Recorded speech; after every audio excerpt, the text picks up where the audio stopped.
Thank you. That concludes the debate on fixing Scotland's ferry fiasco. It's now time to move on to the next item of business, which is consideration of Business Motion 20970 in the name of Graham Day on behalf of Parliamentary Bureau setting out a business programme. I call on the Minister to move the motion. Move, Presiding Officer.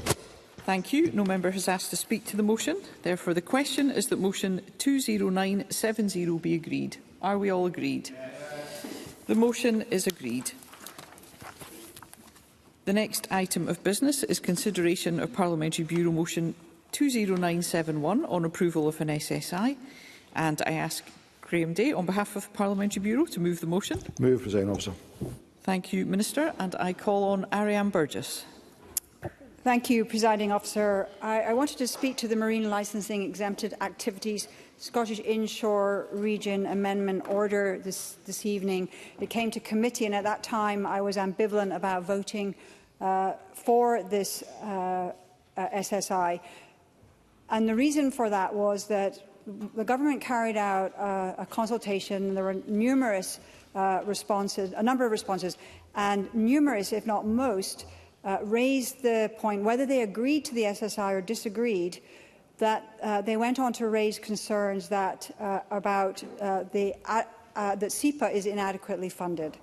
And so I just want to speak to this and raise this in the Chamber. And this evening I am seeking reassurance that if we are to agree to this SSI and expand the scope of SEPA's regulation workload, that they are also going to be adequately funded for the work. And I know from committee that at the moment, the types of things that they'll be regulating there aren't that many at the moment, but it could increase, and I want to make sure that SEPA is adequately funded to carry out this work, given they are heavily impacted in other areas of their work at this time. Thank you. Thank you. And I call on Cabinet Secretary Marie Goujon to respond. Thank you, Presiding Officer. Firstly, I just want to set out that we'd committed to clarifying the consenting processes for aquaculture development between 3 and 12 nautical miles as a key deliverable in our programme for government, as well as our vision for sustainable aquaculture. And legislative changes are introduced to ensure the best regulatory arrangements are implemented, which includes identifying those who are best placed to lead. Now, last year we consulted on 2 Scottish statutory instruments, of which this one is interdependent with another. The first being the Environmental Authorisation Scotland Amendment Regulations 2026, which the Rural Affairs Committee discussed and agreed last week, which makes SEPA the responsible authority for the regulation of fish farm environmental discharges. And the second statutory instrument, the Marine Licensing Exempted Activities Scottish Inshore Region Order 2026, again which the Rural Affairs Committee debated and approved last week, extends an existing exemption to marine licence requirements for fish farm environmental discharges from 0 to 3 nautical miles to 0 to 12 nautical miles. But as well as that, it also extends and clarifies the application of an existing exemption for the deposit of fish and shellfish farm equipment, strengthening the prerequisite requirements for its use. So these SSIs taken together provide a consistent consenting framework for Scotland's inshore marine area, identifying SEPA, Scotland's independent environmental regulator, as the lead regulator for fish farm discharges from 0 to 12 nautical miles. I do need to highlight to members the interdependent nature of this SSI to the former SSI.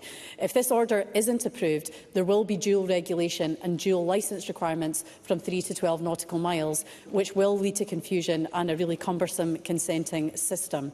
And further, minor amendments to clarify and strengthen the existing marine licence equipment deposit exemption, supported by the vast majority of consultation respondents, would also not be introduced.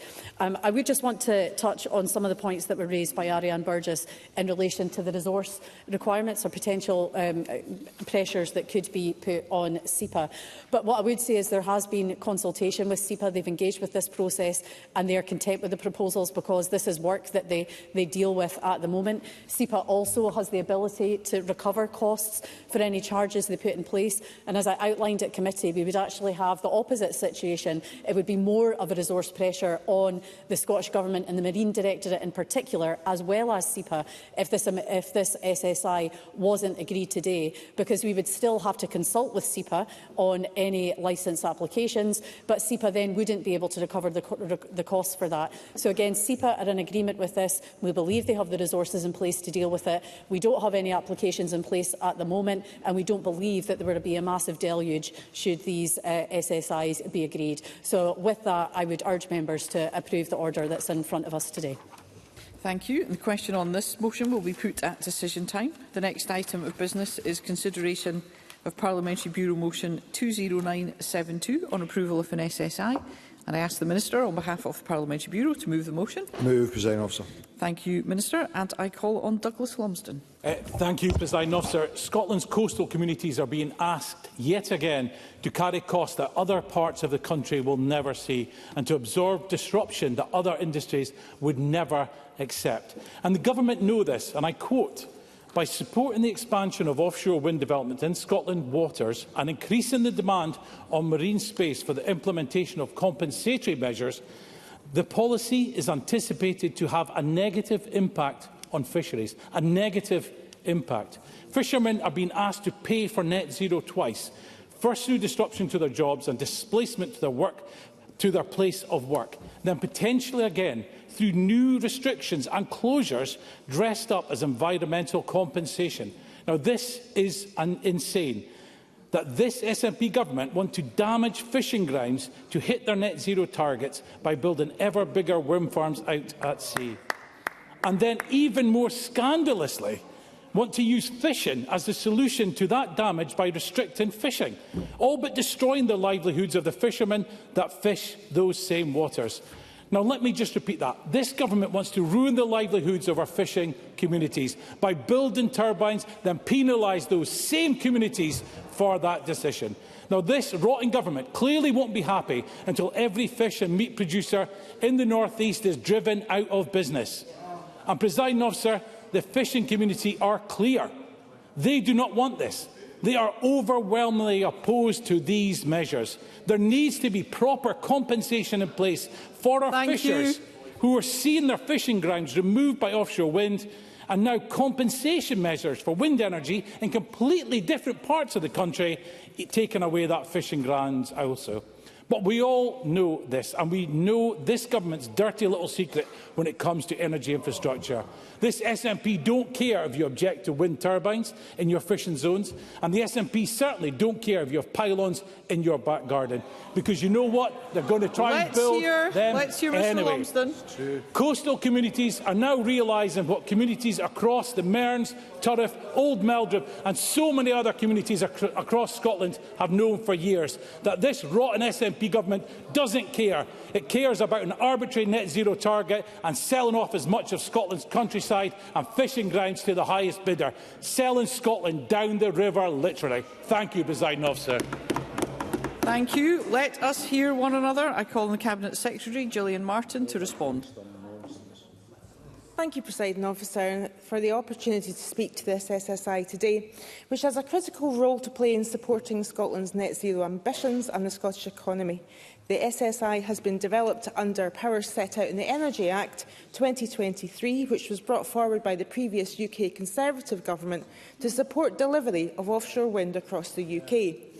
Under the current habitats regulations, projects affecting protected sites must secure compensatory measures targeted specifically at the impacted habitat or species. In practice, only a limited range of measures can be evidenced to this standard. This creates a significant constraint for offshore wind development and puts Scotland's climate and energy security ambitions at risk. This SSI is designed to introduce a more flexible approach to the compensation, but with strong safeguards. The core habitats regulations assessments remain. New environmental safeguards will be brought into place, and projects with potential adverse effects must still secure robust compensatory measures. The SSI will enable compensatory measures that support the wider UK marine protected area network, not just the impacted feature.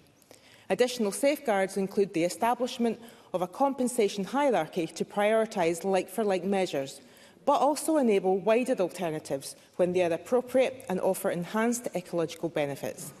Scottish ministers will publish guidance on how to apply the legislation and hierarchy and will review both regularly to ensure the framework remains robust, transparent. I would like to respond to your remarks, please. Scottish ministers will publish guidance on how to apply the legislation and hierarchy and will review both regularly to ensure the framework remains robust, transparent and responsive to new evidence. We have committed to working collaboratively with our key stakeholders in development of the guidance, and by doing so, we will ensure the guidance is fit for purpose and grounded in scientific and industry expertise. The SSI applies to Scotland's inshore region, with a corresponding instrument brought forward by the UK Government for offshore waters. The two instruments have been designed to align closely, and the Scottish guidance will be applied both across inshore and offshore areas to support a consistent, joined-up approach. We are aware that the coexistence issues for other marine users need careful planning and consideration. However, strategic compensation also offers significant opportunities for new positive investment in the marine environment. And we believe these challenges can be addressed, and I was pleased that the majority of the Net Zero and Transport Committee recognised that. Ultimately, this SSI enables offshore wind to grow at the scale needed to meet